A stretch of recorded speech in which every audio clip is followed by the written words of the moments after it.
Welcome to Avenir Suisse, Switzerland's market-oriented liberal think tank. The subject of this special edition is Avenir Suisse's first International Think Tank Summit 2017.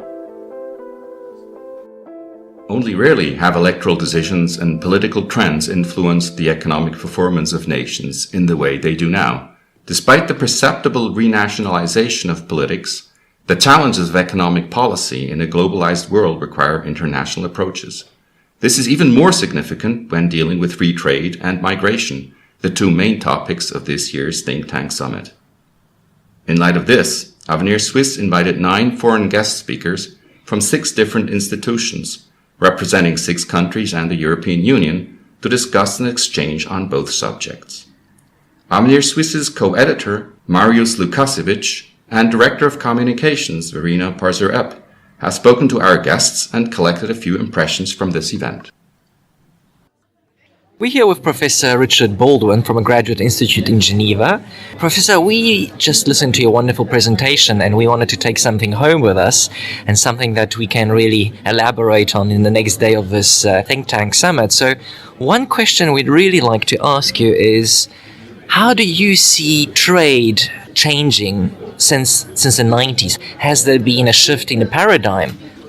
Yes, absolutely. So the subtitle of my new book is Information Technology and the New Globalization. And I think that sums it up, which of course is why it's the title.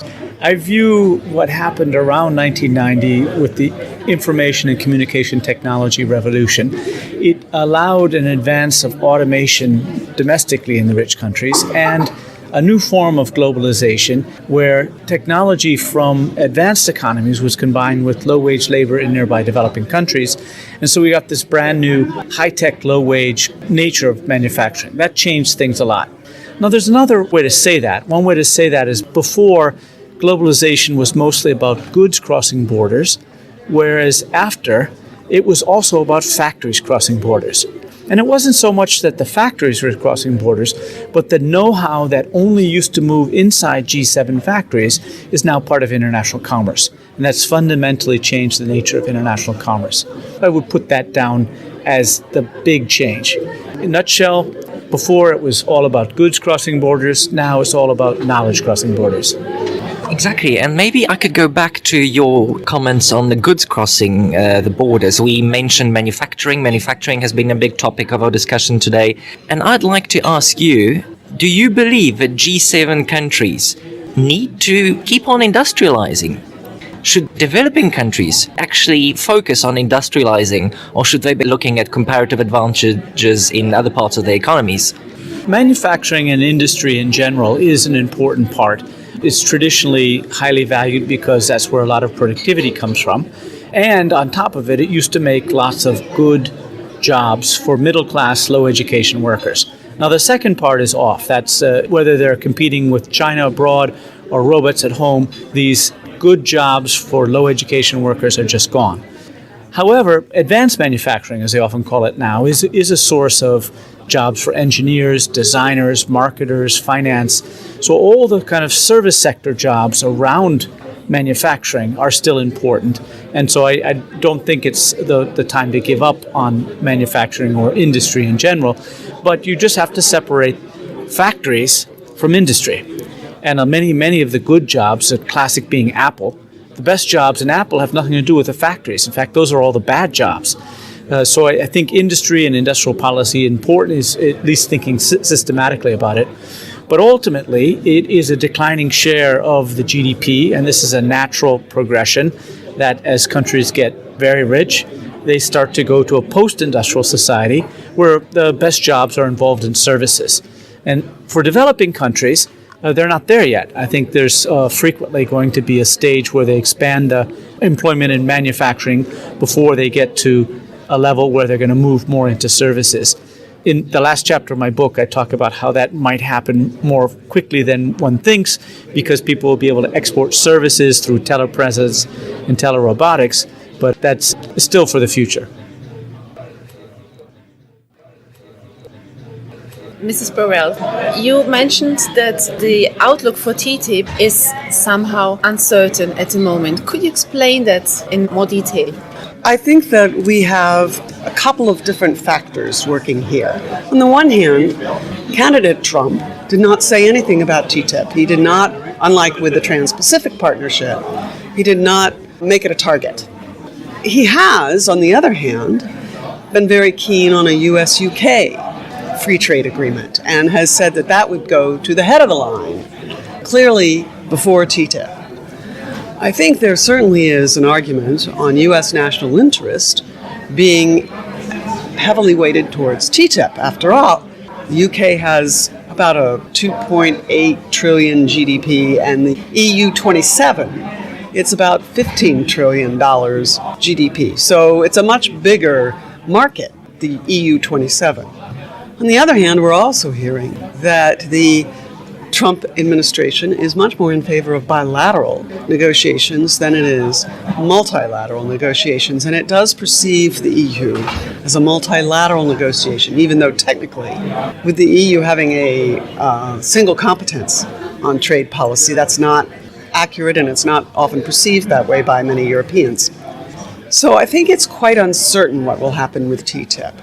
I think we could have seen a negotiation that restarted with a different format for TTIP, perhaps not the same chapters that were being negotiated, that would be predicated on the fact that European companies create so many jobs in the United States, that European companies can help Donald Trump be the biggest jobs creator that God has ever seen, as he has set out as one of his ambitions.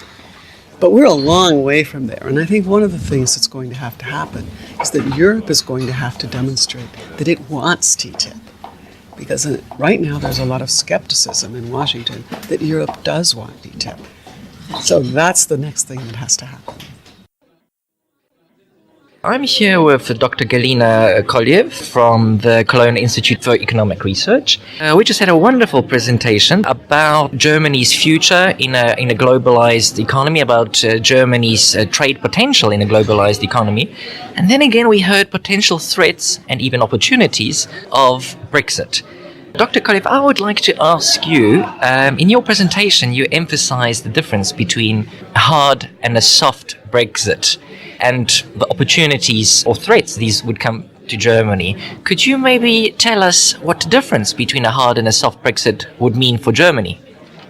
Well, the difference between a hard and a soft Brexit refers to the extent to which free trade is going to be possible after the Brexit. So if we have a solution with a free trade agreement, for example, or a solution with an access to the common market, to the single market for the UK economy, then this would be a soft Brexit, and the hard Brexit would be rather a situation that is not that attractive for the UK, for the British economy, and this would be a situation where they do not have really an access to the European market. In your presentation, you said that Germany has also been significantly affected by the decline in global trade. Transferring that to European Union trade, which of these hard or soft options do you believe will be the best for Germany in the medium to long term? Well, it depends on the implications that the Brexit is going to have for the European integration process. Then, because if we choose to implement a soft Brexit, then this could mean that at the end this precedent case is followed by other EU member states, and this leads to a disintegration of the whole European Union. This is for sure not an option for the German economy that is going to be positive.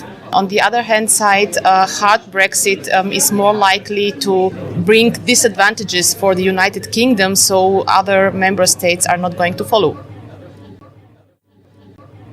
I'm here with Hans-Peter Kloos. One point that you raised is that the overwhelming majority of migrants who come to Europe are basically going towards Germany and plan to stay there for an indefinite amount of time. And I would like to ask you, what do you believe is Germany's biggest challenge in integrating these migrants into Germany's labor market? At the very heart of the question is, how are we able to bring around about 1 million people, refugees, of whom 2/3 are under 35 years.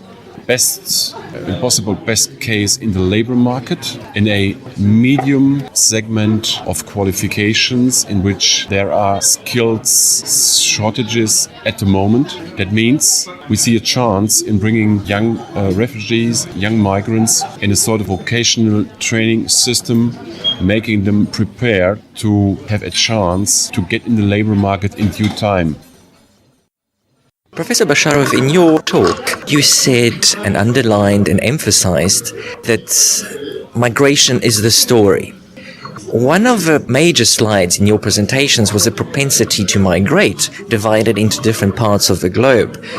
The data you provided us tells us that the next chapter of this huge migration story should come from Africa, from sub-Saharan Africa particularly. What could you tell us about Africa's propensity to migrate to the EU or across the Atlantic? Well, of course, humans first migrated from Africa many millennia ago. So it's appropriate that the first great human migrations were from Africa, and the last great might be from Africa. Africa is much poorer than the rest of the world, and it has a increasing birth rate, unlike the rest of the world. So the two conditions that are likely to create a press for more migration, poverty and high birth rates, are present. And I think we will see more Africans in more places around the world. Mr. Basharov, in your speech, you have talked about the outlook for the modern world, that everywhere we will have to count on big migrant streams, and we have the outlook of multicultural societies. What does that mean for the nation states? Well, I think as we look at some countries like the United States, maybe the UK, they're used to being multicultural and so forth. Other countries, say Germany or Poland, are used to thinking of themselves as Germans first and so forth. I think that's likely to end. It's not going to change in the next 5 years, but certainly in 50 or 100 or 150 years, that will be different. You have heard a podcast from Avenir Suisse, Switzerland's market-oriented liberal think tank. Please find additional podcasts on our website, www.avenir-suisse.ch.